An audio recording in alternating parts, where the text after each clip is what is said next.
Okay, under pa rin tayo ng criminal law. Okay, ang pag-uusapan natin pa rin ngayon ay felonies pa rin. And our topic is persons liable and degree of participation. Yun.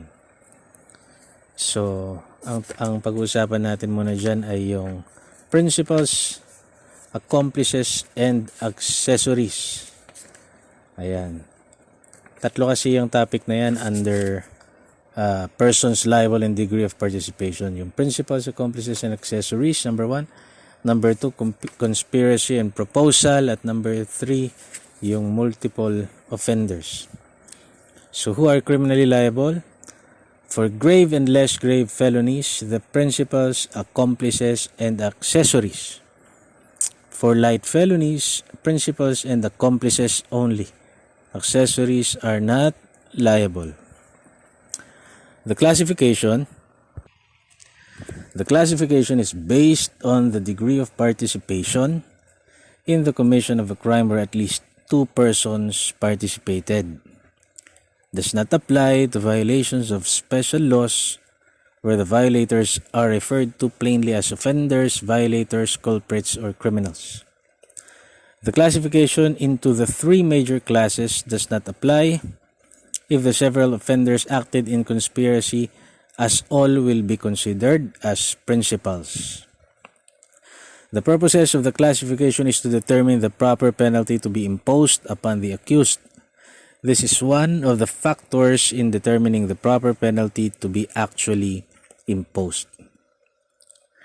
As a general rule, only natural persons who are alive can be held criminally liable because the elements of mens rea can only be found in natural persons. Juridical persons cannot be deprived of life or of liberty. Penalties of disqualification, di rin sila pwede, and cannot be served by juridical persons.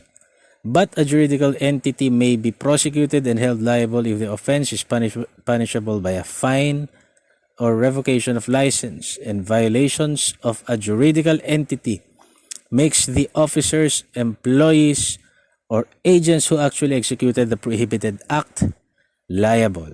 Okay, yan yung sinasabi ng ating jurisprudence. So under the jurisprudence, the Supreme Court held that even if the officer of the corporation had no involvement in the negotiation of the transaction for which he as treasurer of the corporation, issued a post-dated check which bounced, he is liable for violation of BP 22. Okay. So, when the special law, when the law specifically provides, ang pinag-usapan dito yung liability under the law. So, merong kunwaring special law na nag-provide siya. So, ano-ano bang mga law yun? Yung letter A, Migrant and Overseas Filipino Act. Sabi niya rito, in cases of juridical persons, the offices having control, the offices ba to officers? Di ko mabase. The offices na lang, having control, management, and direction of their business shall be held liable. Officers siguro to. So, under the Migrant and Overseas Filipino Act, in cases of juridical persons, ito yung mga korporasyon, the officers having control, management, and direction of their business shall be held liable. Under naman sa anti-gambling law, special law to. Ito yung mga RA. The president of the corporation shall be held liable if gambling is carried on by a juridical entity. And under the law on libel, yung editor of a book or the business manager of a newspaper ay pwedeng maging liable. Yan. Kasi yung special law specifically provides their liability. So una natin i-discuss yung principles under Article 17 of the revised Penal Code. So who are principals? These are the person who decide. They decide whether the crime should be committed. So meron tatlong uri ng principals, yung by direct participation, by indispensable cooperation, and principal by inducement. So, principal by direct participation refers to those who actually and directly take part in the execution of the act. To hold two or more persons as principals by direct participation, it must be shown that there exists a conspiracy between and among them. For conspiracy to exist, there must be an intentional felony, and it must be proved that all those to be considered principals by direct participation performed the following. Number one, meron silang unity of intention. Yan. Ano ba yung unity of intention? They agreed, concurred in the criminal design, intent, purposes, or resolution. Yan yung unity of intention. Ito yung pinag-usapan nila. They agreed, concurred in the criminal design, intent, purposes, or resolution. The participation may be prior to actual execution or may be at the very moment of execution. Spontaneous agreement or active cooperation at the moment of the commission of the crime is sufficient to create a joint criminal responsibility. The principal by direct participation must be at the crime scene except, number one, kung siya ang mastermind. Number two, kung siya ay orchestrator from some place. Number three, contribution was already accomplished prior. Number four, his role is to be executed simultaneously but elsewhere. And number five, his role is after the execution, such as guarding the victim, laundering the proceeds of the crime, etc. So, pag direct participation, as a general rule, must be at the crime scene except dun sa mga nabanggit natin sila. So, those are the principles by direct participation. Kalawang uri ng principal, ito kasing principles, they are the main culprit. Yeah. Principles by indispensable cooperation. So, principles by indispensable cooperation refers to those who cooperate in the commission of the offense by another act without which it would not have been accomplished. There must be a community of design or common purpose between the principal by indispensable cooperation and the principal by direct participation, but not a conspiracy. So, meron silang community of design, but not a conspiracy. So, meron siyang moral cooperation, pwede ring physical or external acts, pwede ring negligent acts. So, moral cooperation, ito yung techniques, revealing the whereabouts of the victim. Ayan. Physical external acts, ito yung providing the weapon or tools or key to open the building. Negligent acts naman, ito yung, an example nito, yung bank employee who failed to ascertain the identity of the presenter of a check and who initials it. So, indispensable. Kung wala yung kooperasyon na yon, hindi mangyayari yung krimen. Kumbaga, kung hindi mo binigay yung baril mo dun sa kriminal, hindi naman magagawa yung krimen. Parang ganun. And number three, principal by inducement. Those who induce the principals by direct participation to commit a crime either by force or inducement. Yung force may be active force, instilling fear. Principal by direct participation may set up force as an exempting circumstance. Kung kunwari, tinakot ka, papatayin ko ang anak mo kung hindi mo papatayin ito.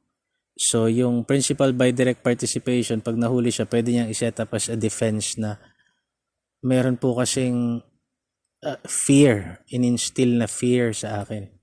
Yun. Kaya sinabi, pwedeng iset up yon as an exempting circumstance. Pag inducement naman, ang ibig sabihin ng inducement connotes that there was an agreement or conspiracy between the principal by inducement and the principal by direct participation. Ito yung giving of price, which is aggravating to both. Doon sa nagigive ng price and doon sa tumatanggap ng price. Giving words of command. Ano naman yung mga words of command? Number one, utterer must have influence. Anak mo, in-induce mo kunwaring patayin yung kaaway mo. Number two, words must be so direct, powerful as to amount physical or moral force. Number three, must be made directly with the intention of procuring the commission of the crime and is therefore the determining cause. if it thus precedes the crime. And number 4 does not include thoughtless or imprudent utterances. Yung mga principles by inducement din, they use inciting words. Yan. The use of inciting words, pwede mo ring masabing inducement yan. Kasi para matawag kang principle by inducement, binubuyo mo. Those who induce the principles by direct participation to commit a crime either by force, yun na nga, tinakot mo, active force or instilling fear, or inducement. So, under inducement, yung paggamit mo ng inciting words. Use of inciting words by earnest and persistent solicitation amounting to moral force by one with authority or influence over the accused. So, itong mga to, sila ang principles. They decide whether the crime should be committed. Under Article 18, yung accomplices. Sino ba ang mga accomplices? Those persons who, not being included in Article 17, hindi sila kasama sa principal, cooperate in the execution of the offense by previous or simultaneous acts. There is no conspiracy between the accomplice and the principal by direct participation, but there is community of design. Ayan. The cooperation of the accomplice is not indispensable in that the crime would still be accomplished even without his cooperation. His cooperation or assistance made the commission of the crime easier, but the crime would still be accomplished anyway. So, ang cooperation niya is moral, as in a word of encouragement or advices, or by external acts which are either previous or simultaneous to the execution of the criminal acts, such as giving additional weapons, ammunition, faster mode of transportation, food, or blocking or tripping a person who intends to assist the victim, or hurting the victim, or continuing to choke the victim after seeing that a deadly or fatal blow had been inflicted on the victim. Accomplices don't decide. They merely assent. Okay? So medyo mahirap 'yon doon sa mga, pero ang tatandaan lang siguro natin, hindi sila by direct participation. Wala silang unity of intention para masabing principles by direct participation. Hindi indispensable yung cooperation nila at hindi sila yung nag-induce. Yan. Magagawa pa rin nila yung krimen. Magagawa pa rin ng principles yung krimen kahit wala sila. Pinadali lang nila. Yan. And Article 19, yung accessories. Their participation in the crime comes only after the crime has been committed by others. It is only then that they enter into the picture. So, accessories, pumapasok lang sila after the crime has been committed. All kinds of accessories require that they must have knowledge of the commission of the crime, otherwise they are not liable, even if they did an act described in Article 19 of the Revised Penal Code.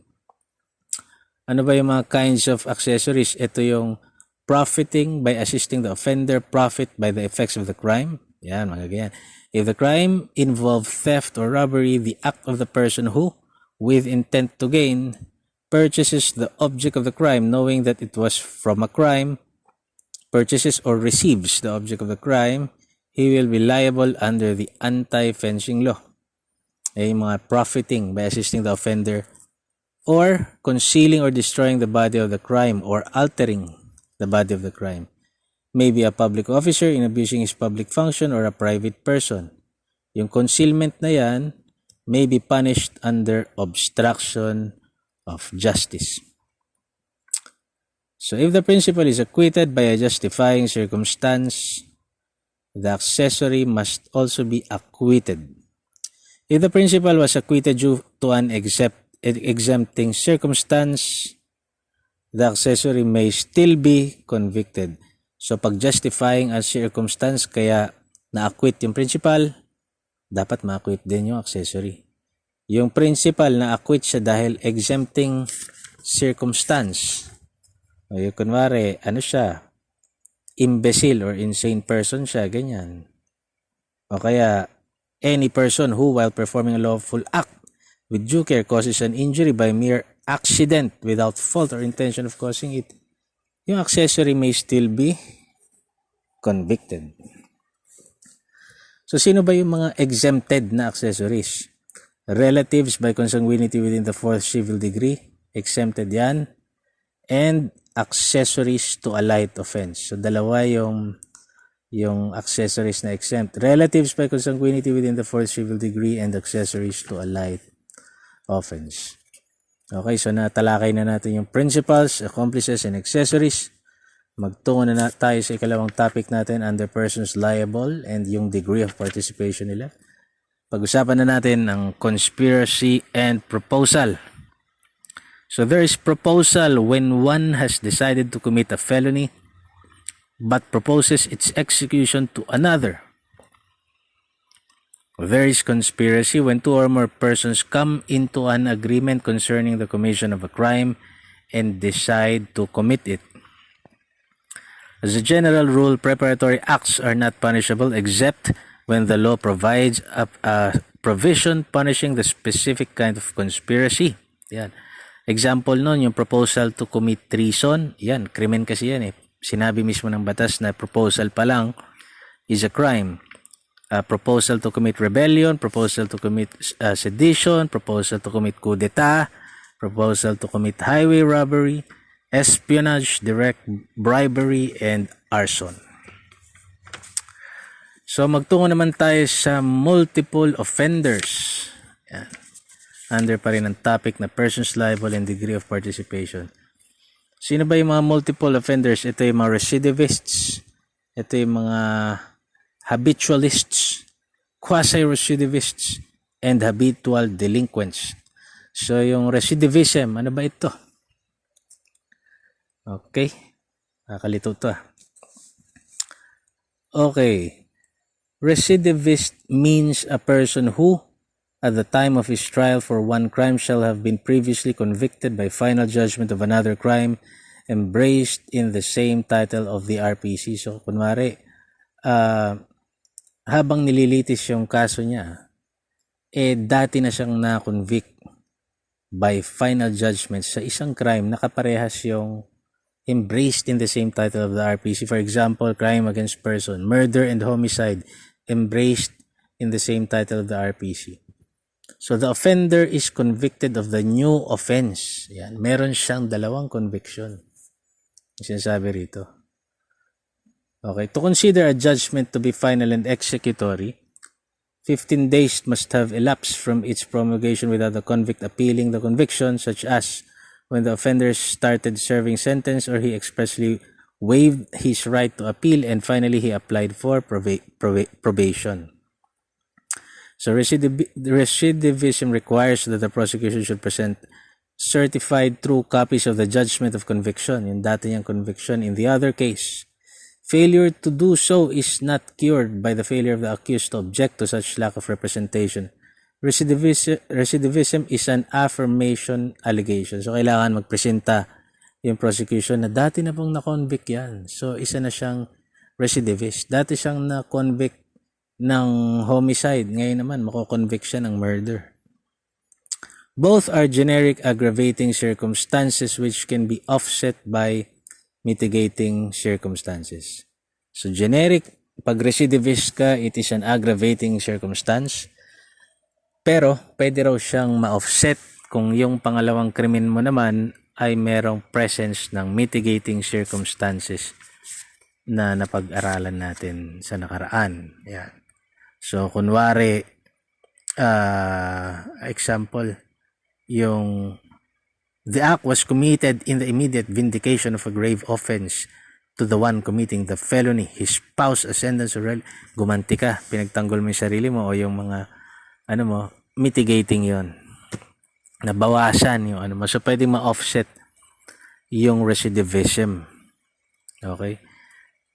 Pag habituality or reiteration naman, yan, isang pangalawang uri ito ng multiple offenders. So ang recidivism, ulitin natin, the offender is convicted of the new offense, so dalawang conviction ng parehong krimen na embraced in the same title of the revised penal code. Pag habituality or reiteration, the offender must have been previously punished or has served his sentence previously. the first offense was punished with an equal or greater penalty. Ayan equal or greater penalty, or he committed 2 or more crimes previously where he was meted lighter penalty. So, meron na siyang dating krimen kung saan nag-serve na siya ng sentensya niya na kasing bigat o mas mabigat sa kaso niya ngayon, or meron na siyang dalawang lighter crimes na na-serve niya na. Pag habituality o yung reiteration, it is necessary that the offender shall have served out his sentence for the first offense, and that the previous and subsequent offenses must not be embraced in the same title of the code. Magkaiba, embraced in different titles of the code, of the revised penal code. Accordingly, reiteration must contain the foregoing situations in order to be appreciated as such. If not, commission of subsequent offense, felony, or crimes may not always be an aggravating circumstance. Example, so when an accused who once served sentence for homicide and now he is convicted of falsification of documents, there exists reiteration or habituality, because the penalty for homicide for which he served sentence is greater than that for the new offense, that is falsification of documents. So that is an example of habituality. At magkaiba sila, embraced, magkaibang title of the revised penal code yung crime na ginawa nila. Isang crime against person at isang falsification of documents crime against, nakalimutan ko na kung ano, basta iba. Okay, magtungo naman tayo sa quasi-recidivism. Yan. Ikatatlong uri ng multiple offender. Yan. Quasi-recidivism is a special aggravating circumstance which cannot be offset by just an ordinary mitigating circumstance. To be considered as quasi-recidivist, the offender must have been previously convicted by final judgment and before beginning to serve such sentence or while serving the same, committed a felony. Yan. Hindi niya pa nasa-serve. Gumawa na siya. He shall be punished by maximum period of the penalty for the new felony. So, ang quasi-recidivism ay special aggravating circumstance which cannot be offset by mitigating circumstance. Pero hindi mo pa nasa-serve yung sentensya mo. Gumawa ka na naman ng krimen. Di ba? At ganun din yung habitual delinquency, ika-4 na uri ng multiple offender. Habitual delinquency, ang habitual delinquency, hindi rin siya pwedeng ma-offset. Special aggravating circumstance din sila. So, ang quasi-recidivism at habitual delinquency, pareho silang special aggravating circumstance which cannot be offset by mitigating circumstance. So, habitual delinquency under Article 62 of the Revised Penal Code, a person shall be deemed to be habitual delinquent if within a period of 10 years from the date of his release or last conviction of the crimes of serious or less serious physical injuries, robo, hurto, estafa, or falsification, he is found guilty of any said crimes a third time or oftener. So, based on this definition, the offender must have been convicted of any of the crimes. Yan. Ano bang mga krimen yun ulit? Serious or less serious physical injuries, robbery, theft, yata yung hurto, tsaka yung estafa or falsification. Ano pa? After that conviction or after serving his sentence, he again committed, and within 10 years from his release or first conviction, he was again convicted of any of the said crimes for the second time. And lastly, after his conviction of or after serving sentence for the second offense, he again committed, and within 10 years from his last release or last conviction, he was again convicted of any of said offense the third time or oftener. So, Article 22 of the Revised Penal Code, ang sinasabi niya, penal laws shall have a retroactive effect insofar as they favor the persons guilty of a felony who is not a habitual criminal. So, kung hindi ka kasali kung isa kang kriminal pero hindi ka kasali sa 4 na to, hindi ka multiple offender, papabor sa yung retroactive effect ng penal laws that are favorable to the accused. Pero kung habitual criminal ka, hindi mo magagamit yung retroactive effect in favor of the accused. Okay. So yun siya.